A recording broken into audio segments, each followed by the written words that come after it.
Pertanyaan sederhananya adalah gimana sih cara kita menghadapi itu? Saya juga lagi belajar, ini bukan kata saya ya, tapi saya coba merangkum dari beberapa hadis, dari beberapa ayat.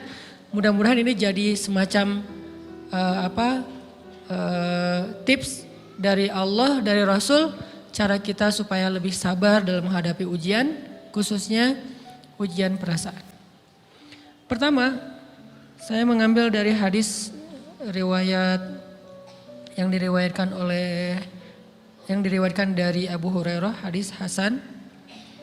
Nabi SAW mengatakan, "Ma yazalul bala'u bil mu'mini wal mu'minati fi nafsihi wa waladihi wa malihi hatta yalqallaha ta'ala wa ma alaihi khati'ah." Tidaklah seseorang selesai diuji, baik dia laki-laki orang yang beriman atau perempuan yang beriman, baik itu ujiannya terjadi pada dirinya atau melalui anaknya atau melalui hartanya, artinya ujian harta, ujian fisik, ujian perasaan, sampai dia bertemu dengan Allah dan dia tidak punya dosa. Apa maksud dari hadis ini? Ujian itu tidak akan berakhir kecuali kalau dosa kita sudah habis. Allah akan menguji kita terus untuk membersihkan diri kita dari dosa. Sehingga yang harus kita coba bangun awareness dalam diri kita kalau lagi diuji, Allah pengen membersihkan dosa saya nih. Sehingga kita ridho dengan ujian, bukan ikhlas ya. Kalau ikhlas ibadah, kalau ujian ridho, rela. Saya ridho ya Allah walaupun ini berat. Saya ridho ya Allah walaupun saya berharap Engkau beri jalan keluar. Saya ridho ya Allah walaupun saya berharap ditolong oleh Allah. Tapi tetap ridho diberikan ujian itu. Sambil berdoa diberikan jalan keluar, ditolong, diberikan keajaiban. Cuman gak mau mengeluh. Dan berdoa meminta jalan keluar bukan mengeluh, itu ibadah. Berdoa itu ibadah dalam Islam. Sehingga Allah suka banget sama hamba yang berdoa. Allah suka dengan hamba yang curhat. Nabi itu kalau lagi curhat, doanya aja bisa berjam-jam cuma doa doang tuh. Kayak hadis Aisyah pas lagi cemburu malam-malam kan. Aisyah lagi tidur, ini jatah malamnya Aisyah. Tiba-tiba dia nyari-nyari raba-raba, Nabi gak ada, dicari di kamar mandi gak ada. Biasanya Nabi sholat di sebelah Aisyah. Wah curiga nih, jangan-jangan ke rumah si Fulan. Dicari ke rumahnya, ditelepon gak aktif, mungkin lagi dicas, datang ke rumahnya. Ketuk pintu. Hafsah, Nabi di rumah kamu enggak? Enggak Aisyah, beneran. Cari ke rumah Sofia. Sofia, Nabi di sini enggak? Enggak, beneran. Cari ke rumah Maria. Maria di sini enggak Nabi? Enggak. Kemana ya Nabi? Rumah istri-istri yang lain gak ada. Pas balik ke rumahnya, ngelewat masjid, ngelihat Nabi lagi sujud di Masjid Nabawi, di mihrab. Dan Aisyah mendengar Nabi menangis sambil berdoa. Dan sujudnya itu seperti membaca 1 juz Al-Quran. Dan itu isinya doa nangis. Robbi. Jadi kalau kita katakan gak usah banyak berdoa sama Allah, malu. Justru Allah suka kepada hamba yang berdoa. Justru sebaliknya kalau kita jarang berdoa atau enggan berdoa, buat Allah itu orang sombong. Allah gak suka hamba kayak gitu. Kamu gak butuh saya, sama kayak kita lagi ada masalah, punya teman yang punya kelebihan harta, terus kita kayak bingung gitu nyari kesana kemari pinjaman, dia gak dikasih tahu. Pas dia tahu dari orang lain, dia ngomong apa? Kamu gak nganggap saya ya? Emangnya saya bukan teman kamu? Kok kamu punya masalah keuangan tapi saya gak dikasih tahu, malah saya tahunya dari orang lain, tersinggung kan? Kalau teman kita aja tersinggung, apalagi Allah. Kamu punya masalah kok gak ngomong ke saya, wahai hambaku? Bukan berarti Allah gak tahu, Allah tahu, cuman Allah berhak, bukan ingin ya, berhak untuk dilibatkan. Allah berhak untuk dicurhatin. Allah berhak untuk dijadikan tempat kita untuk habis-habisan menangis dan melampiaskan masalah kita kepada Allah dalam bentuk curhat-curhat dan doa. Sehingga kalau kita berdoa, ya Rabbi, Allah langsung inni qarib, mendekat Allah kepada kita. Jadi teman-teman yang dirahmati Allah, kalau kita punya masalah, kita coba bangun awareness, oh Allah pengen membersihkan dosa-dosa saya nih. Terus kita berdoa, ya Allah bantu saya, ya Allah tolonglah saya, istighfar. Saya kadang-kadang ngerasa nih, kalau ada dosa, ada kesalahan, ada kekeliruan yang saya lakukan misalnya gitu, kalau saya nggak kuat istighfarnya, bentar lagi akan diuji sama Allah. Ujinya macam-macam, alhamdulillahnya ujiannya masih ketahan. Pasti diuji sama Allah. Kalau istighfarnya nggak kuat, taubatnya tuh nggak kuat, langsung diuji sama Allah. Dan saya langsung sadar, oh benar berarti yang tadi ini lagi dihapus sama Allah nih. Perkencang lagi, perkuat lagi istighfar. Kenapa? Karena kalau istighfar kita kuat berarti kan dosa kita dihapus dengan istighfar ya. Otomatis ujian kita durasinya berkurang. Makin kuat istighfar makin berkurang. Kalau istighfarnya udah mantap, udah selesai, Allah cabut tuh ujian kita. Diganti dengan kebaikan. Jadi teman-teman kita coba sadari, oh kalau Allah menguji saya, emang saya banyak dosa. Sebelum kita mencari kambing hitam, nyalah-nyalahin orang lain, sebelum kita marah kepada orang lain, kadang wajar kita marah kepada orang lain gara-gara ucapannya, komennya, teks dari dia, wajar. Tapi sebelum itu marah dulu kepada diri kita atas dosa dan kesalahan kita yang baru saja kita lakukan. Atau yang dulu kita lakuin dan belum benar-benar kita tinggalkan. Kalau kita ngerasa banyak dosa di masa lalu sebelum kita taubat, hijrah, berarti mungkin itulah alasan kenapa sekarang kita diuji setelah hijrah. Kenapa agak-agak harus jungkir balik setelah kita hijrah. Kenapa harus sedikit berdarah-darah setelah kita hijrah. Anggap aja itu untuk mengkifarat, membersihkan dosa-dosa kita yang telah lalu. Supaya apa? Supaya kalau kita pulang kepada Allah, kita pulang dalam keadaan bersih. Dan itu pasti akan menjadi orang yang paling beruntung. Daripada nanti diberesin di akhirat, mending diberesin di dunia kan. Soalnya kalau diberesin di akhirat itu lebih berat. Akhirat itu perlakuannya beda dengan di dunia. Di dunia kalau kita salah akan dibalas oleh Allah. Kalau kita belum taubat, dibalas oleh Allah sama. Tapi di akhirat ukurannya beda. Sehingga heran ya, kalau ada orang yang merasa beruntung lolos dari hukuman dunia, dia pikir dia udah lolos dari hukuman Allah. Mending dia beresin deh di dunia daripada nanti di akhir berlarut-larut. Itu bahaya banget. Kalau buat saya pribadi dan saya yakin teman-teman juga kayak gitu, gak mau ada masalah di akhirat, mending masalah di dunia aja. Tapi masalah di dunia juga kita gak mau berlarut-larut, pengen cepat dimudahin sama Allah. Caranya istighfar. Tidaklah Allah memberikan kepada kita ujian kecuali salah satu alasannya pengen menghapuskan dosa. Idza kathurat dzunubul 'abdi walam yakun lahu min amalin liyukaffiraha fabtalahu Allahu bil hazan liyukaffiraha. Kalau seorang hamba banyak dosa dan dia nggak cukup amal untuk mengkifarat dosa-dosanya, Allah akan menguji dia dengan rasa sedih, dengan rasa kecewa, dengan rasa berat, sakit hati untuk mengkifarat dosa-dosanya. Itu yang kita bangun, sehingga kalau ada masalah sama orang lain, kita memperbaiki diri dulu. Bukan sibuk dengan kesalahan dia terus menerus yang gak mau kita maafin. Misalnya ada teman kita nih, jadi clash sama kita. Hal pertama yang kita bangun, astagfirullahaladzim saya banyak dosa nih. Tapi kan yang salah dia, ya tapi mungkin dia gak akan mengatakan kalimat itu, gak akan bersikap kayak gitu kalau kita gak punya dosa. Allah sengaja mengutus dia untuk menguji kita lewat kata-katanya, lewat perilakunya, karena kita punya dosa. Jadi penyebab pertama diuji itu bukan teman kita yang salah, itu penyebab kedua. Memang dia salah dan itu harus kita akui, realistis lah. Dia salah, dia gak pas, dia gak bijak, dia apa. Oke, tapi yang mentakdirkan dia salah kepada kita, Allah Subhanahu Wa Taala. Kenapa Allah takdirkan gitu? Karena kita masih punya banyak dosa. Allah kirim kita ujian, bisa manusia, bisa alam, bisa dalam diri kita sendiri. Itu semuanya adalah cara Allah untuk menguji kita dan membersihkan dosa-dosa kita. Ini yang kita bangun pertama. Yang kedua, kata Nabi di dalam hadis Bukhari, "May yuridillahu bihi khairan." Yang terkenal kan yufaqihu fiddin, itu yang terkenal. Ternyata ada dua modelnya. Ada may yuridillahu bihi khairan yufaqihu fiddin. Siapa yang Allah pengen kasih dia kebaikan kebaikan, Allah akan buat dia mengerti halal dan haram. Itu berarti Allah sayang sama dia. Ini satu model hadis. Ada model yang kedua, mirip redaksinya. May yuridillahu bihi khairan yusib min. Hadis Bukhari. Siapa yang Allah pengen ngasih dia kebaikan, Allah uji. Hah? Kok gitu caranya? Ternyata kayak gitu rahasianya. May yuridillahu bihi khairan, may yuridillahu bihi khairan, siapa yang Allah pengen ngasih dia kebaikan, Allah kasih dia musibah atau ujian. Kenapa bisa seperti itu Ustaz? Fa inna ma'al usri yusra, Inna ma'al usri yusra. Seolah-olah Allah bilang di dalam ayat itu, kalau kalian mau dapat kemudahan, biasanya lewatnya kesusahan dulu.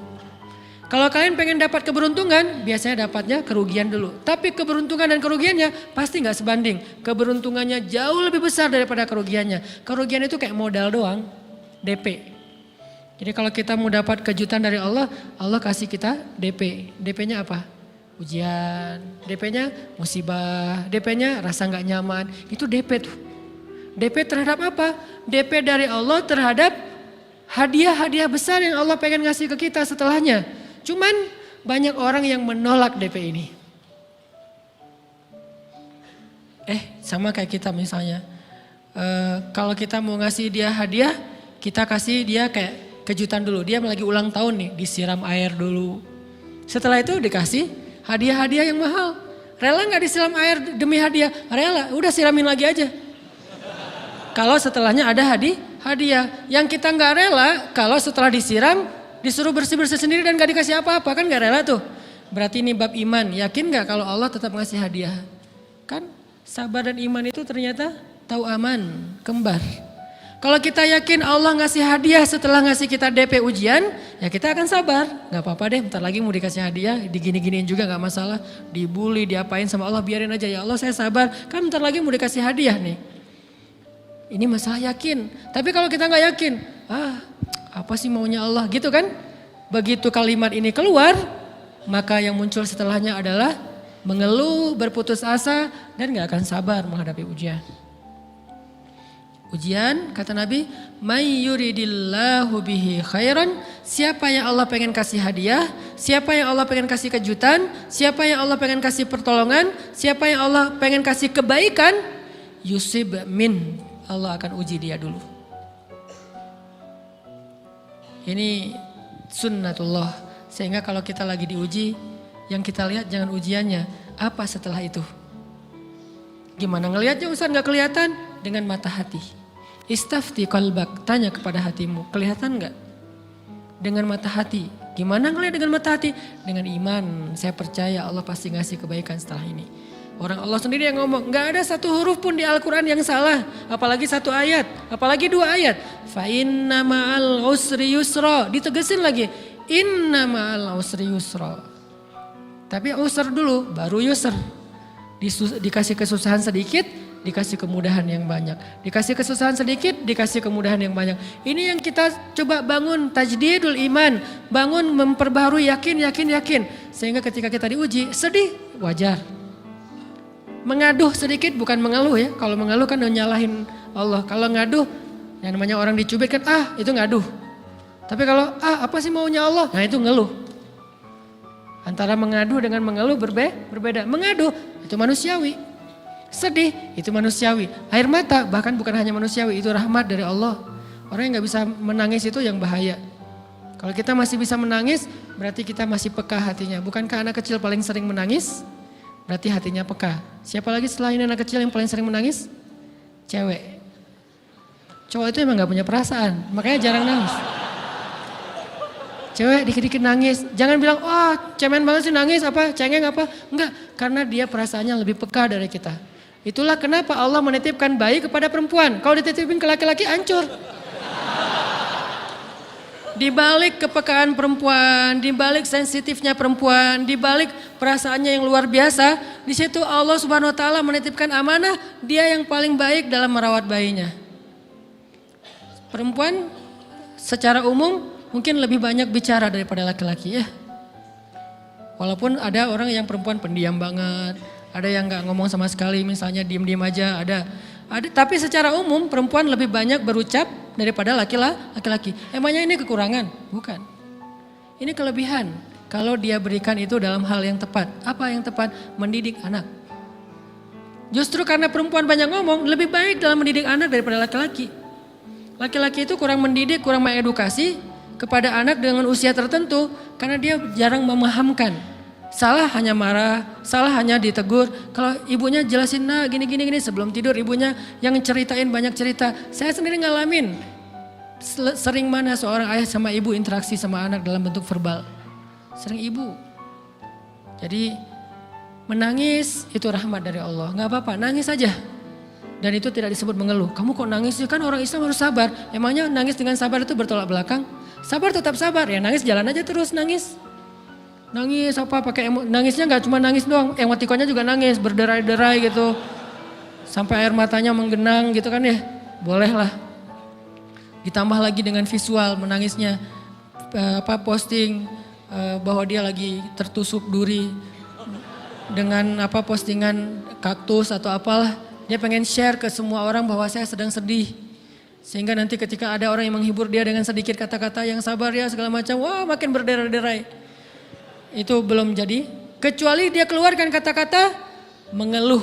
Baru dia disebut orang yang banyak mengeluh. Berputus asa. Kalau mengaduh wajar.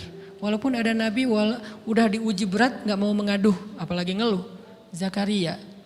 Digergaji mengadu aja enggak. Kenapa? Karena kata malaikat kalau kamu mengaduh sedikit aja. Maka Allah Subhanahu wa ta'ala akan menghancurkan kaum ini. Dia kasihan kepada kaumnya enggak mau mengaduh. Satu-satunya orang yang kita tidak boleh mengaduh hanya orang tua. Atau itu mengeluh kalau untuk orang tua. Kalau yang lain enggak disebut mengeluh. Kalau ke teman, malas enggak apa-apa. Jangan sering-sering tapi. Apaan sih? Ke teman boleh. Tapi ke orang tua, saja itu bukan lagi mengaduh, itu sudah mengeluh. Khusus untuk orang tua. Kalau di antara manusia. Kalau kepada Allah dan Rasul, pastinya lebih dari itu. Ketika kita diam saja, tidak langsung beranjak sami'na wa ata'na labbaik ya rabbi wa sa'daik, enggak memenuhi panggilan Allah, itu sudah disebut bagian dari kufur ingkar. Tapi minimal kita mungkin masih mengaduh, kita masih menangis, kita masih lelah, kita masih merasa lemah. Setidaknya kita tidak mengeluh. Kenapa? Kita percaya Allah kalau mau ngasih hadiah kepada hambanya, DP-nya itu ujian. Dan yakinlah hadiahnya minimal 10 kali lipat lebih baik daripada ujian itu. Minimal, karena gak ada amal soleh yang dibalas di bawah 10 kali lipat tuh gak ada. Amal soleh, amal ya bukan niat. Amal yang udah kita kerjakan minimal dibalas 10 kali lipat. Minimal, maksimalnya bighairi hisab, tanpa batas. Bighairi hisab, tanpa batas. Ada yang 700 kali lipat kayak sedekah. Tapi tetap aja ayat sedekah di akhirnya ujung-ujungnya apa? Bighairi hisab juga kan? Berarti sedekah itu minimal dibalas 700 kali lipat. Minimal. Kalau kita yakin. Selalu syaratnya kalau kita yakin. Dan saya ngebuktiin itu banget. Saya pernah ngalamin lagi jalan-jalan di sebuah kota yang ada becak kayuhnya, becak sepeda gitu ya. Jalan terus saya bilang, Pak berapa ongkosnya? 20.000. Udah naik aja 20.000. Karena kita keliling-keliling kota, ternyata saya jadi kasihan sama dia 20.000. Kasihan kan 20.000 dibayar keliling kota walaupun pas mampir beberapa tempat mungkin dia dapat tips ya. Tapi saya nggak tega gitu, dia cerita tentang anaknya lagi sekolah, apa segala macam, makin bikin baper kan. Pas selesai, saya kasih dia 100.000. Dari 20.000 dikasih 100.000 karena kasihan. Dan saya yakin, nggak mungkin sedekah itu sia-sia. Kan Nabi bersumpah kan, demi zat yang jiwaku di dalam genggamannya, tidak berkurang harta karena sedekah. Demi Allah kata Nabi, nggak berkurang harta karena sedekah. Berkurang harta karena belanja? Ya. Berkurang harta karena pacaran? Banget. Modal banget kan? Apalagi buat cowok. Tapi berkurang harta karena sedekah? Gak mungkin kata Nabi. Demi Allah gak berkurang harta karena sedekah. Berkurang harta karena istri? Enggak. Karena memberi kepada istri itu pahalanya lebih gede daripada sedekah. Makanya ngemodalin pacaran setelah nikah itu tumbuh berkah. Modal pacaran sebelum nikah itu apes. Jadi kalau pengen modal nih, ngemodalin cewek, traktir, ngapa-ngapain, bayarin, jangan sebelum nikah. Sebelum nikah jadi orang pelit aja, nggak apa-apa. Tapi setelah nikah, jor-joran ngasih, apalagi yang, bayarin semuanya. Kenapa? Pahalanya lebih gede daripada sedekah. Bahkan lebih gede daripada infak fi sabilillah. Seorang suami memberi nafkah istri, itu pahalanya terkadang lebih besar daripada kita berinfak untuk fi sabilillah, untuk korban perang. Saya heran kalau ada orang sedekahnya rajin tapi ke istrinya kikir, aneh, berarti dia gak ngerti konsep. Padahal memberi kepada istri itu selama itu kebutuhan pokok ya. dan sedikit entertain, nggak apa-apa asal nggak berlebihan, itu luar biasa. Makanya saya kalau jalan sama istri yang yang mana? Itu yang Onit suka. Oh ya, Onit suka. Kasih aja. Kenapa? Minta ini. Kasih. Selama ada kan kenapa nggak dikasih kan ya? Nanti Allah ganti. Makin rajin kita ngebayarin istri kita, ngebelanjain istri kita, makin Allah ngasih yang kita nggak pernah duga-duga. Sampai istri kita cemburu sama kita. Kok kamu duitnya banyak banget sih? Kan gara-gara aku sering ngasih ke kamu. Ya udah sini lain lagi. Mau ditransfer berapa gitu kan ya? Saya ngasih 100.000 ke si bapak. Dan saya yakin teman-teman sedekahnya pasti lebih dari itu karena 100.000 saya sebut. Kalau 1 juta ke atas saya nggak mau nyebut, malu dong, ria ya.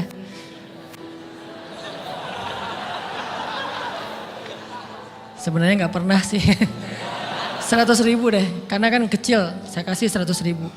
Ternyata begitu saya kasih 100.000 dia doa. Nah ini nih pentingnya sedekah ke orang yang membutuhkan tapi nggak minta-minta, dia tulus. Dia langsung doa, ya Allah Pak mudah-mudahan rezekinya lancar, berkah, bertambah dan segala macam bahagia keluarganya. Doa-doa ini semuanya dikabulkan dalam hitungan hari. Pertama bertambah bahagia rumah tangganya, dapat kecupan dari istri. Dia nganggap suami saya cowok banget sih. Mulai satu nih. 2, demi Allah selang 15 jam kalau nggak salah karena waktu itu malam, besok paginya ada orang yang ngejar-ngejar saya pengen ngasih hadiah. Ustadz saya pengen ketemu Ustadz. Maaf saya nggak bisa ketemu sekarang lagi rush, lagi tight schedule gitu-gitulah sok-sok gaya nggak jelas gitu ya. Terus Ustadz saya pengen banget ketemu, dia nggak ngomong pengen ketemu apa. Kalau dia bilang mau ngasih duit kan langsung saya prioritaskan kan ya. Berhubung dia nggak ngomong ya udahlah saya sok-sok jual mahal gitu. Tapi yang namanya rezeki kan gimana kita tolak dia datang kan. Saya nolak. Pokoknya sebentar aja 5 menit gak akan ganggu waktu Ustadz. Ya udah besok pagi ya pas breakfast gitu. Pakai gaya-gaya dikit breakfast. Pas breakfast, oh ya siap Ustadz. Jam berapa? Jam 8. Udah janjian jam 8. Mungkin orangnya nih dengar live streaming, Pak jazakumullah khair jaza. Makasih banyak mudah-mudahan Allah tambahkan rezekinya. Terus beliau besok mau flight ke luar kota jam 8. Akhirnya ngubungin lagi malamnya, Pak Ustadz maaf gak bisa ketemu besok. Karena saya jam 8 itu jadwal terbang. Oh ya udah nggak apa-apa. Seneng dong saya nggak jadi ketemu kan. Tahu gitu kan nyesel saya tuh. Seneng. Besok pagi jam 6 Pak Ustadz. Alhamdulillah ternyata penerbangan saya di delay ke jam 11. Allah delay penerbangannya demi ngasih rezeki buat saya. Kan luar biasa kan. Nah, ini hikmah kepedean saya, kegeeran kepada Allah gitu. Di delay demi saya. Kan kadang-kadang GR ya di depan Allah ya. Robbi akroman kan gitu ayatnya. Allah memuliakan saya dengan istighfar tetap. Akhirnya saya bisa ketemu Ustadz. Saya nggak baca WA-nya. Terlambat baca, baru baca jam 8. Dia udah mulai agak putus asa. Kayaknya udah gak mungkin ketemu nih. Jam 8 pas saya baca, ternyata orangnya nggak di delay. Ya udah saya balas, ya udah sekarang saya tunggu ya jam 9 maaf cuma sebentar. Nggak apa-apa Ustadz 5 menit. Datang dia. Datang ngasih apa coba? Ngasih duit 200 juta. Demi Allah, cuman berselang beberapa jam, saya tolak-tolak. Tahu gitu Pak, datang malam ini aja.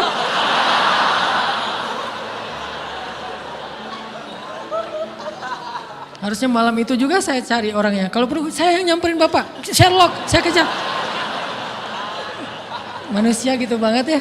Tapi Masya Allah di situ saya jadi tahu, oh doa orang itu lebih akurat, lebih mantap, lebih diijabah daripada doa saya. Mungkin bukan karena sedekah, tapi karena doa setelah sedekah, ya Allah dan segala macam dimudahkan sama Allah. Itu luar biasa loh. Saya nggak percaya, saya pikir main-main, orang nih iseng kayaknya pengen ketemu doang, pengen selfie. Ternyata pas saya cek, ditransfer, di capture, Ustadz udah ditransfer.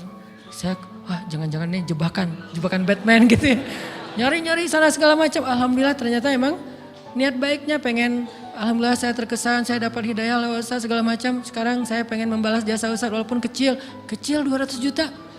Untung saya nggak kaget dan kemudian pingsan. Pak 200 juta stroke kan ya bahaya, lebih mahal dari 200 juta. Ini keajaiban ya teman-teman. Jadi kita tuh, saya kan sering bilang keajaiban itu terjadi tergantung tingkat iman. Bukan saya udah soleh banget enggak. Saya belajar terus untuk yakin deh sama Allah. Modal kita tuh kan gini sebetulnya kan. Duit kita tuh banyak loh teman-teman. Cuman gak disimpan di bank, gak disimpan di saku. Disimpannya di sisi Allah. Bedanya apa sih? Kenapa kita kalau disimpan di bank tenang? Saya lagi punya duit banyak dari 100 juta. Di mana? Di bank. Aman. Kenapa kalau disimpan di saku aman, tenang? Kenapa kalau disimpan Allah nggak tenang? Kenapa kalau disimpan di Allah kita bilang nggak punya duit? Ini kan nggak fair sama Allah. Nggak punya duit nih. Siapa bilang nggak punya duit? Kan ada Allah. Tinggal minta sama Allah. Tapi nggak ada wujudnya. Tapi kan ada janjinya. Bukankah janji Allah lebih kuat daripada wujud? Bukankah iman harusnya lebih mantap daripada sesuatu yang konkret yang kita lihat? Ada duitnya di sisi Allah. Kenapa nggak dikasih? Karena kita belum butuh. Kalau kita yakin duit kita itu ada di Allah, tapi dikasihnya pas kita butuh. Begitu butuh ya Allah langsung dikasih sama Allah. Itu banget benar-benar terjadi dalam kehidupan kita. Pasti kayak gitu. Tingkat tergantung kita yakin apa enggak. Nih, kalau Allah bilang, "May yuridillahu bihi khairan", Allah kalau pengen ngasih hadiah kepada seorang hamba, Allah kalau pengen ngasih kejutan kepada seorang hamba, yusib. Allah kasih dia ujian sedikit aja.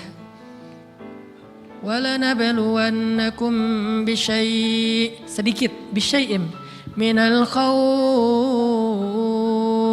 وَالْجُوعِ وَنَقْصٍ مِنَ الْأَمْوَالِ وَالْأَنْفُسِ وَالثَّمَرَاتِ وَبَشِّرِ الصَّابِرِينَ. Kami uji sedikit aja dengan rasa lapar, dengan rasa takut, dengan sedikit kekurangan ini dan itu, sedikit. Tapi wabasyiris sabirin, sampaikan kejutan kepada orang yang bersabar. Sampaikan kejutan kepada orang bersabar. Jadi bisa dibilang kejutan-kejutan hidup kita itu munculnya dengan iman dan sabar. Dengan iman dan sabar. Iman artinya yakin, husnuzon sama Allah. Ana inda dhanni abdi bi. Aku tergantung prasangka hambaku kepadaku.